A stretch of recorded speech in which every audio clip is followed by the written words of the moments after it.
Good morning, everyone.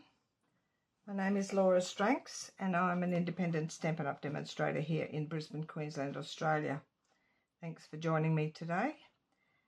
Just a couple of things before I start this magnificent card. I have a Facebook page called Cards by Laura. In there you'll find just photos of all my cards that I do here at home with my workshops and classes. My live videos, my YouTube videos, all of my cards go in there. I've also got a Facebook group called Laura's Craft Room Tips and Tutorials.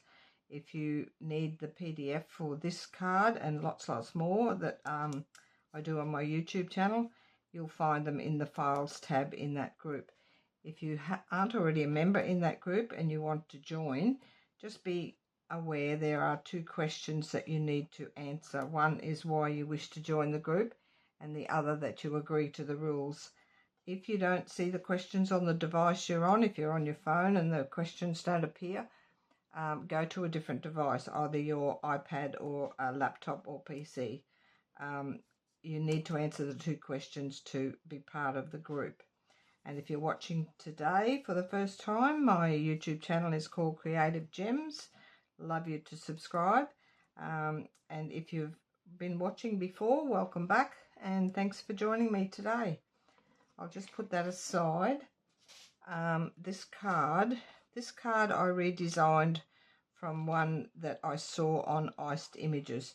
The one she did was a 6x6 card.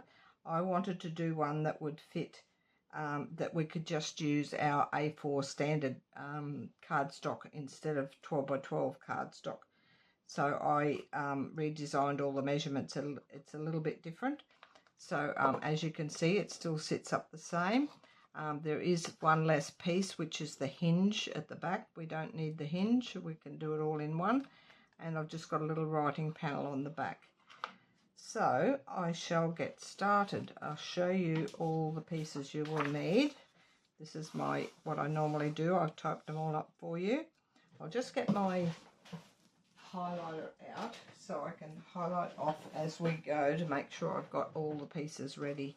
I do prep them beforehand.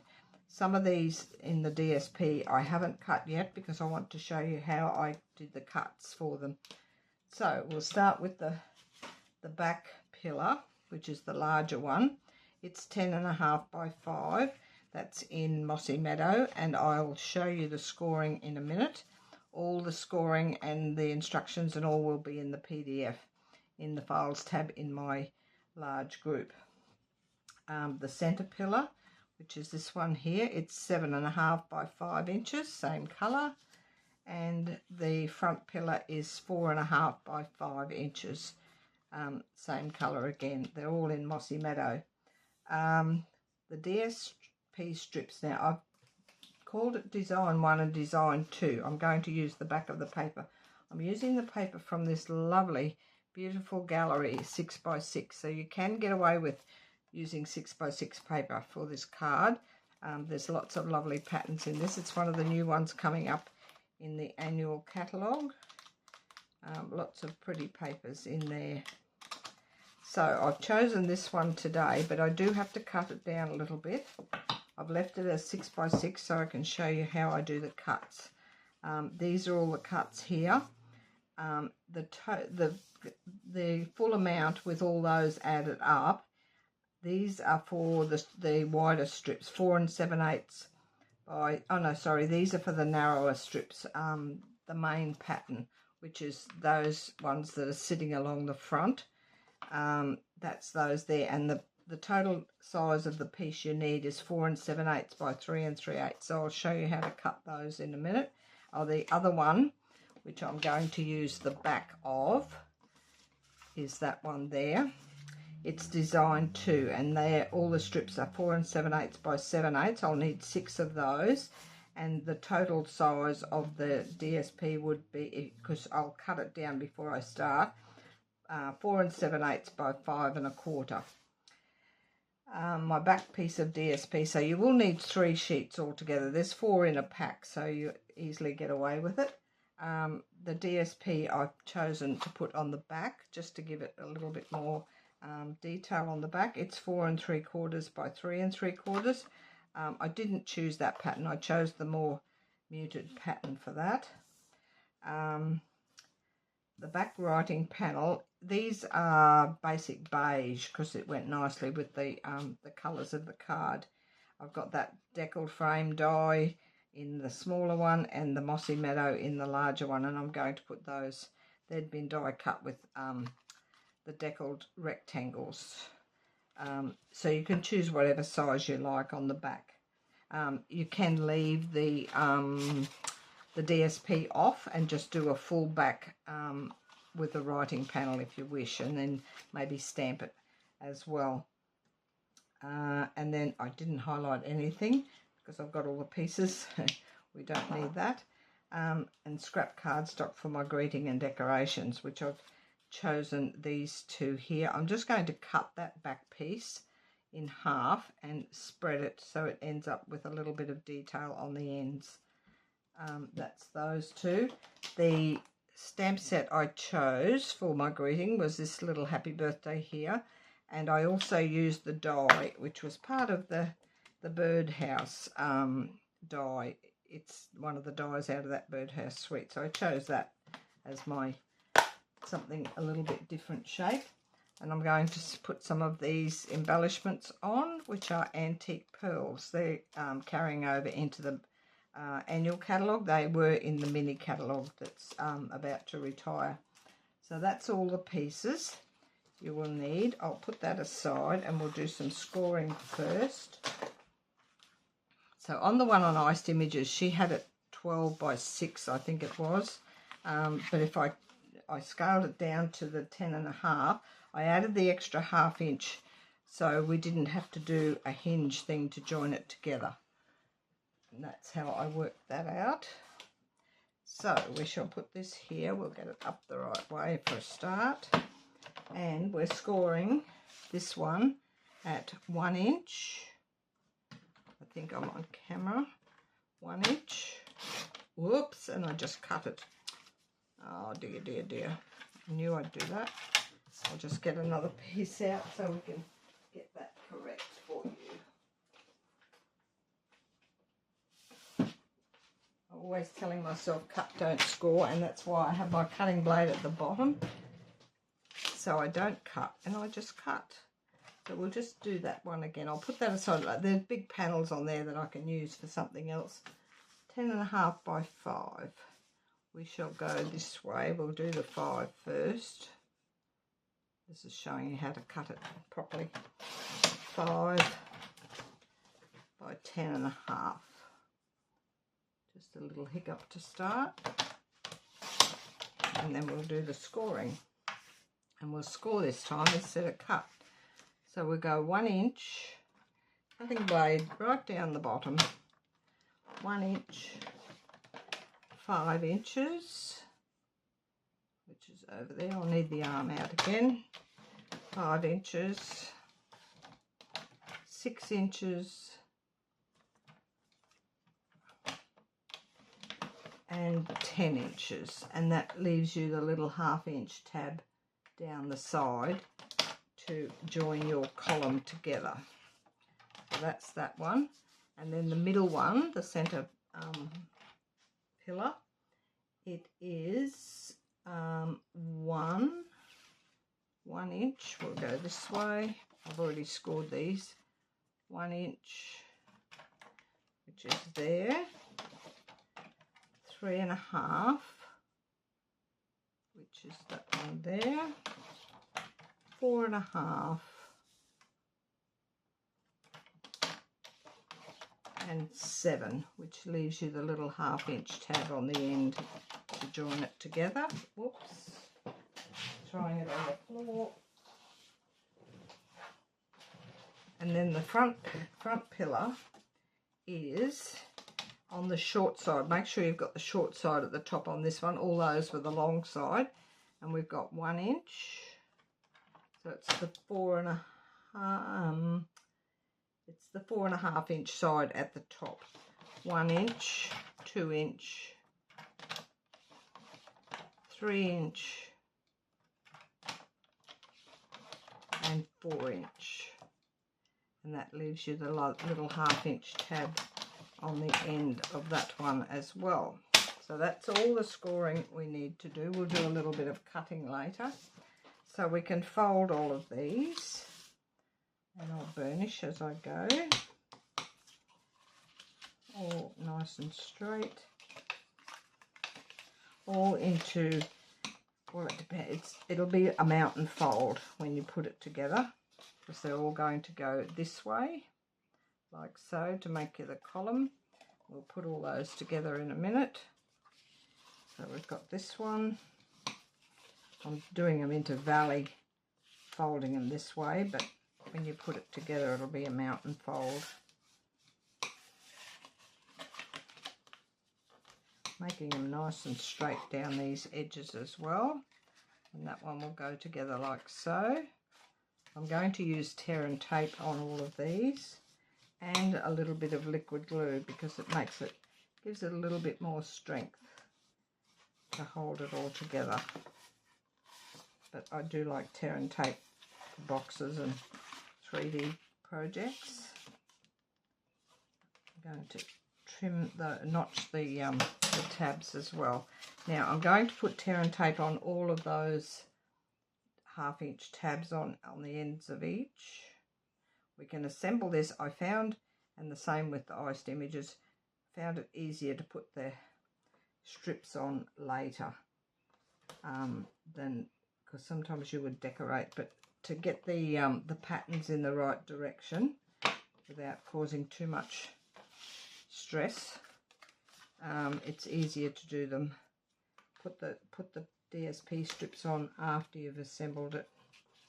Normally I would lay it out flat and put the pieces on first, but not with this one. So we've got all of those with the strip on, like so. I'm going to burnish all of those just to make sure it's stuck down nicely. And then I'm going to notch each of the, I'll just get my little dish out. I'm going to notch each of these ends so they don't show when you put it together. And putting the tape on first, you'll end up with it right to the edge of the tab. So just take that off on an angle like that on each of them, so they sit nicely and not hang over the edge.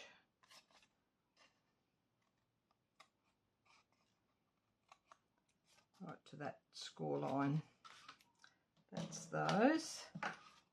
Now we'll start with the small one first. My pick tool. And I'm going to put a tiny bit of glue just on top of the tear and tape, so it will adhere nicely. Not a lot, because you don't want it oozing out everywhere. Just a little bit on there.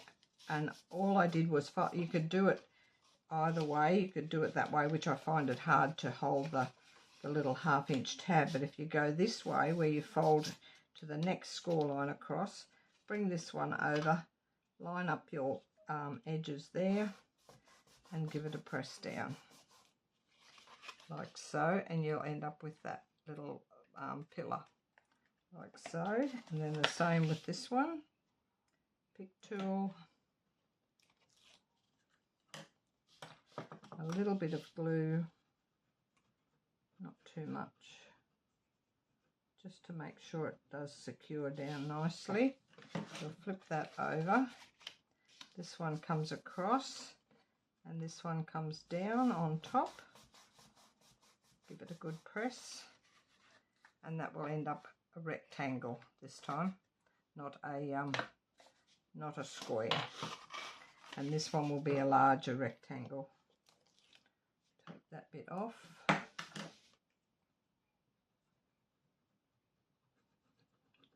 My hubby's home today with a not so good cough. If you do hear a cough in the video, you'll know it's him in the background.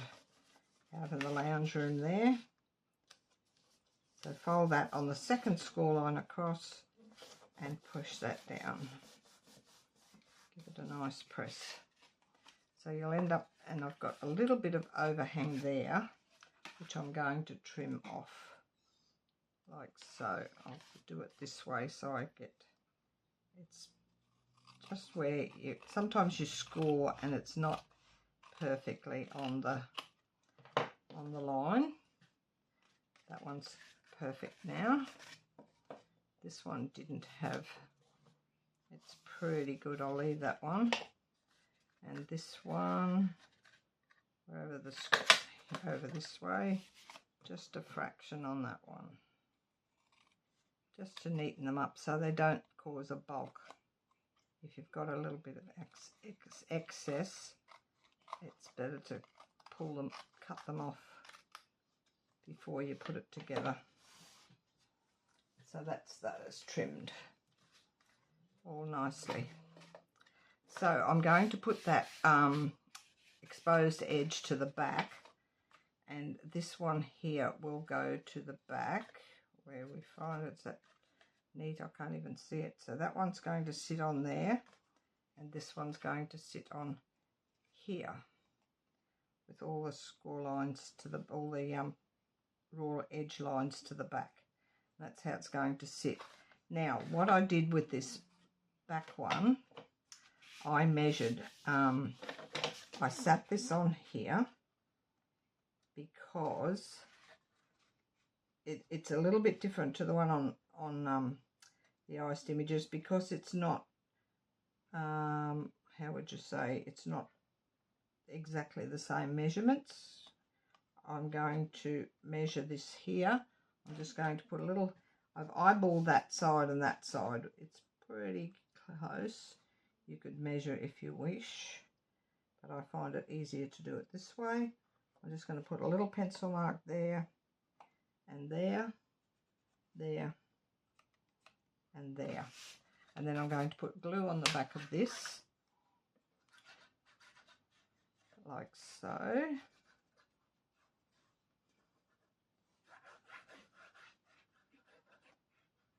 Not a, well, it's a fair bit, but it's thin. It's not big, thick, blobby bits. And then I'm going to make sure I've got my corner, my fold join at the back. And I'm going to line up that pencil mark there and there, just making sure it's nice and even top and bottom. And it's on even on that side as well. I'll just move that over a fraction.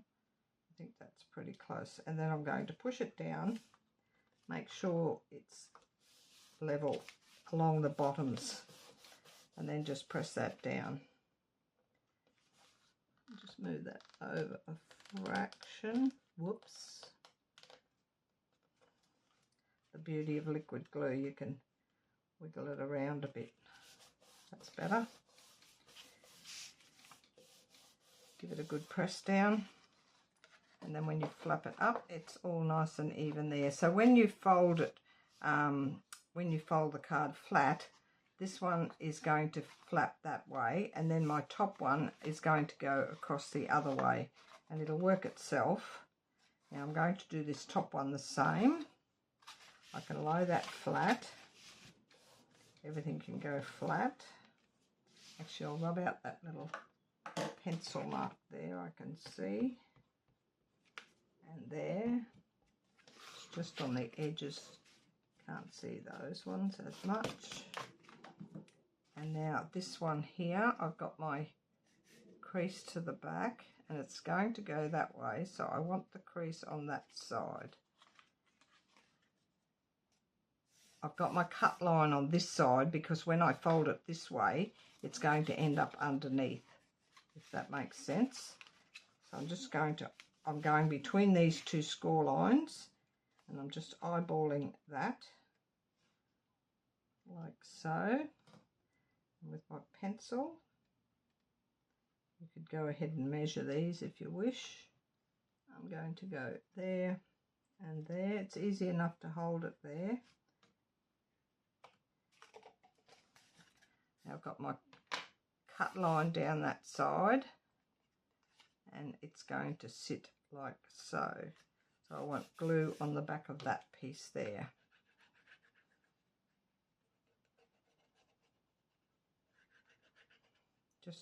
Just be aware of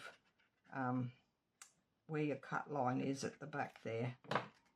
So this one's going to sit on that pencil line there, nice and even top and bottom. Press it down, just double check it. I can just see my pencil lines there.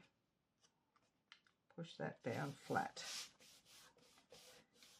Not difficult at all.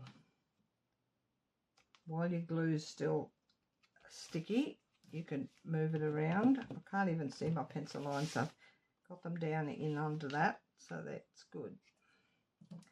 So when you close it, this back one sits up like that.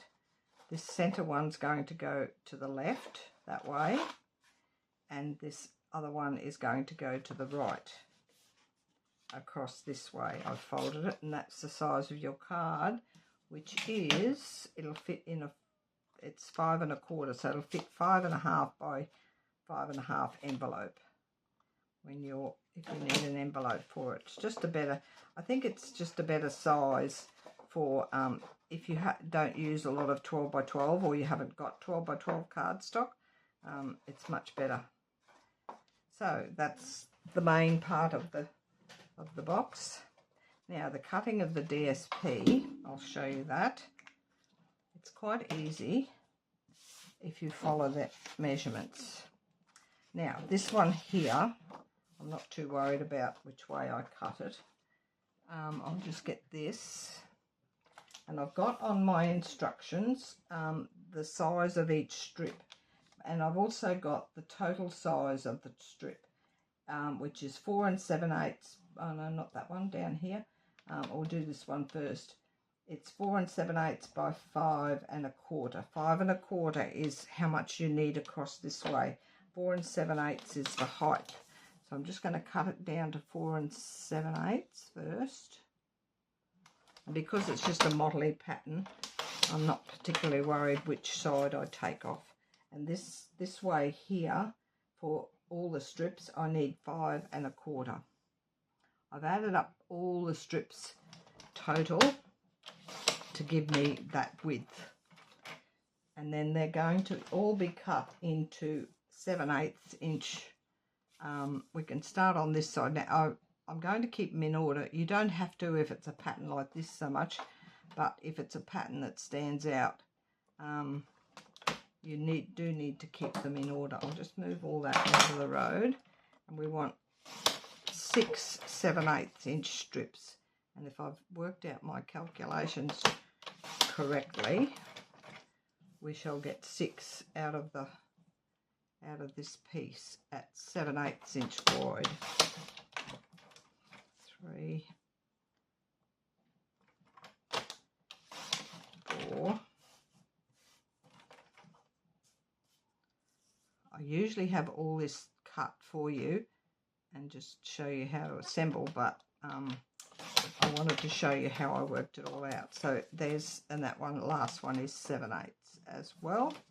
So that's my 6 7/8 inch strips. We'll put those on just to get them out of the road. And they're all going on these panels this way, not the front looking part. These are all 1 inch wide panels. So I've got a 1/16 border all the way around. There's another 3 on that side. So we'll keep them in order and put them on here. I'll just get my mat again, wherever I put it. Not sure where I put this one will do. And we want the glue on the back side.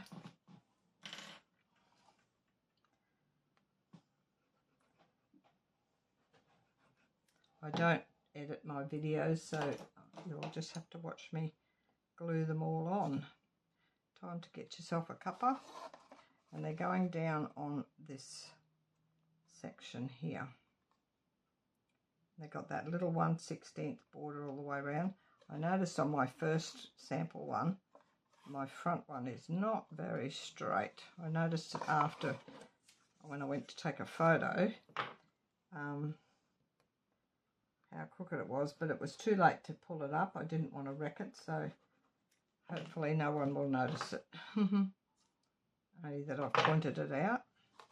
So all of these are going on these wider edges down, the ones that don't face you, down the sides. Nice colour, this paper. I do love the flowers on the back of this. We'll get some of those up shortly. Wasn't difficult to work out the strips, and I know on the one I watched, they were all one, because she had the bigger card. They were all 1 inch. Now I'm going to continue and do from this side to the next one. Not that you're going to notice the sequence of the paper that much with this. It's more so the flowery one I'm putting on the front. Miss that top one, and we'll go to this one here. The top one is the other pattern. That one will go in there. 2 more.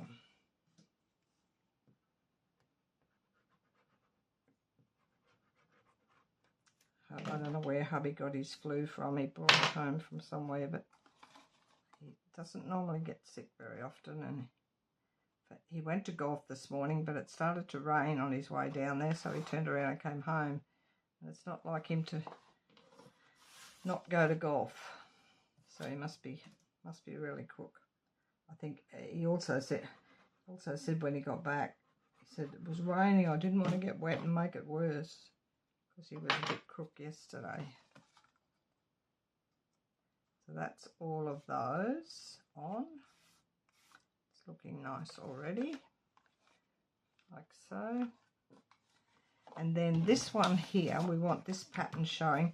I didn't particularly want the border, which I'm able to cut off, and I don't want that writing either. So this size, which I've called design 1, the total size, you need 4 7/8 by 3 3/8. So what I'm going to do, I'll show you how I work this one out. Depends on your pattern paper too. I want to remove that line. I don't really want that. And I've got enough that if I just take that line off, and it needs to be 4 7/8 high.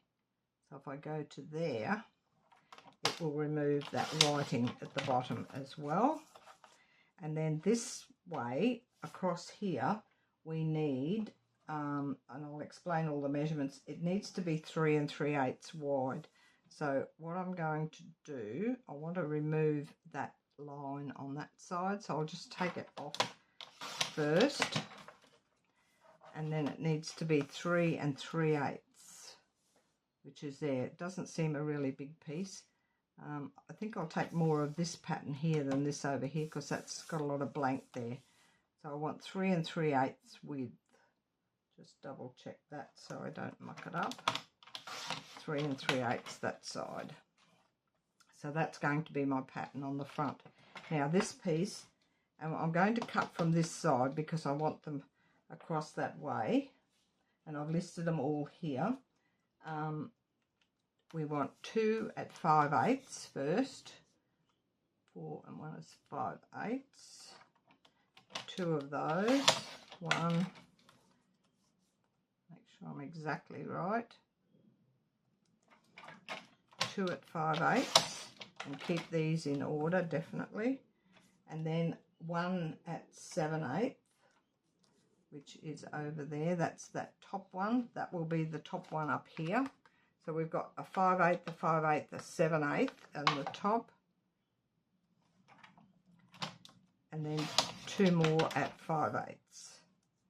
So if I've calculated correctly, that's 4 and 1 is 5. This should be just in half, 5/8 and 5/8 exactly.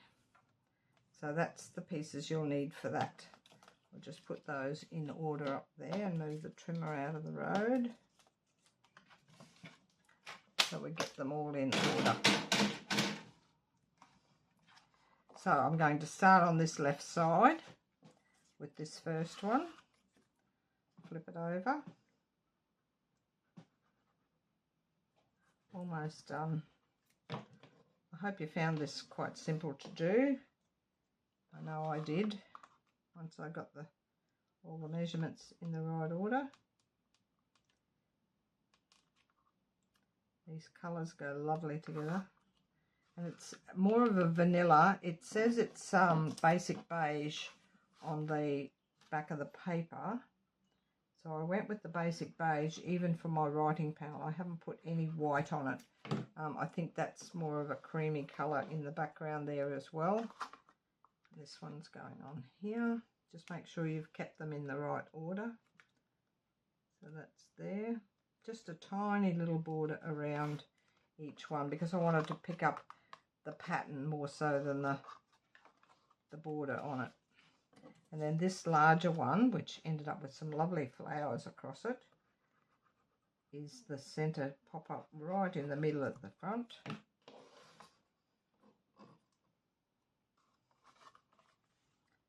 And there. Because I adjusted the sizing, we ended up with different size DSP. And I've got that one nice and straight. And then across to this one. Just keep them in order. Do a little bit at a time so you don't get them out of order.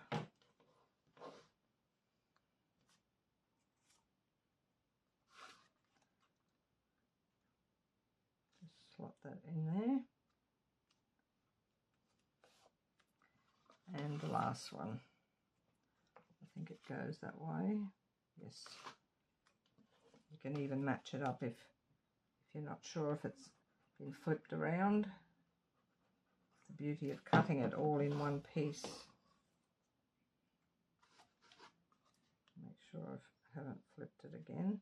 It's going over there.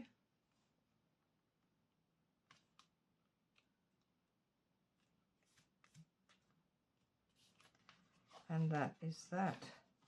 So as you can see, when all of this sits up, you've got your pattern flowing all the way across the front. How lovely is that? I do love this paper. So simple to do. And then the back panel we can put on.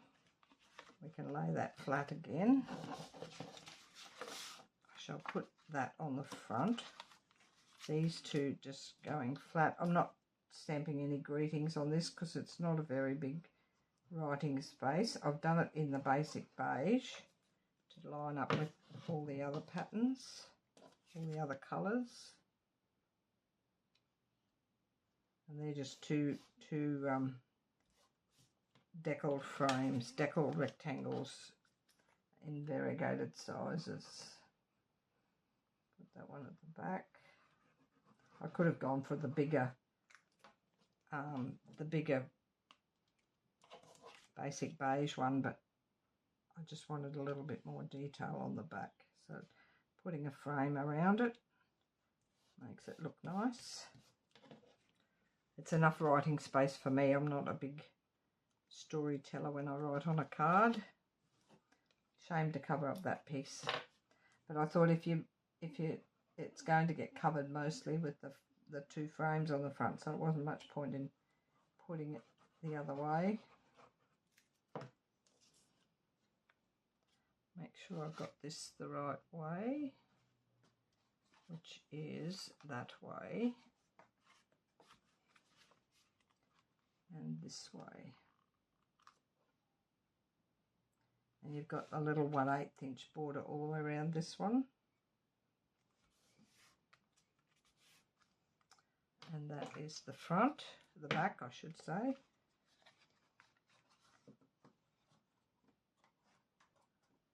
You just got to manoeuvre it a little bit when you put it together. And then this one here, I'm going to cut this in half. I can still use that last little flowery piece. I've got this piece left over. I can make a card with that. I'll put it on. Even that way looks nice. I can put a strip across a card. And there is one more sheet of that. You get 4 sheets in the pack. So there's another sheet there. I can make a few more cards. So we're going to go this way. I'll just put some adhesive on this piece, not that way. Yes, on this side, but not right to the end, because that's the bit that's going to show. Hard to pick up. Oh, that way. No, this way. Got it all upside down. That way and that way. Just leaving a little bit of a detail piece hanging out the end. And this end. Not right to the end if you cut one, because otherwise you'll have glue outside the... Just line that up where it needs to be.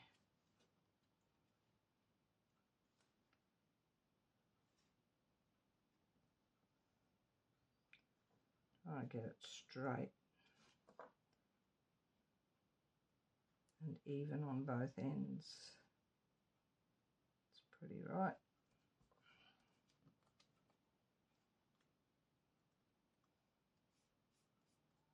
And I say to all my girls, if you're doing something that's like a scene or something, or even the fold of the card, I've done a few fancy folds lately, and you want to show, there's a lattice, can't think of the name of it now, it's stripping and twisted ribbon it's called, and some of the ladies have put so much detail on it they've lost the background of it.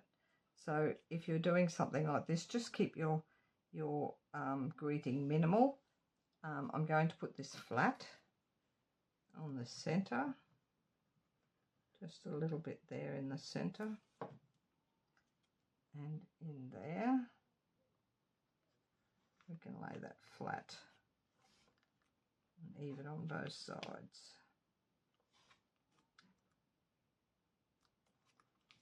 And I've got some embellishments to put on. That's quite enough for that. I don't want to busy it up with anything else. Leave that. Oh, there's the lid. That's what I was looking for. That and some pearls. These are the antique pearls. I've used a few already. You can put some on the ends of the greeting pick tool. I'll put them right out there so you can see them a little bit.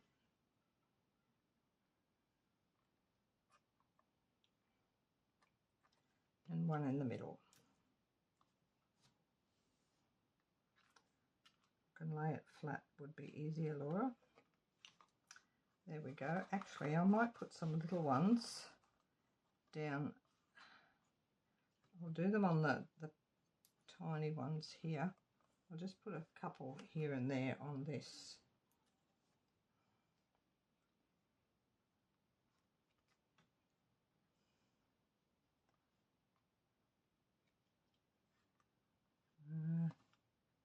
Just scatter them on there.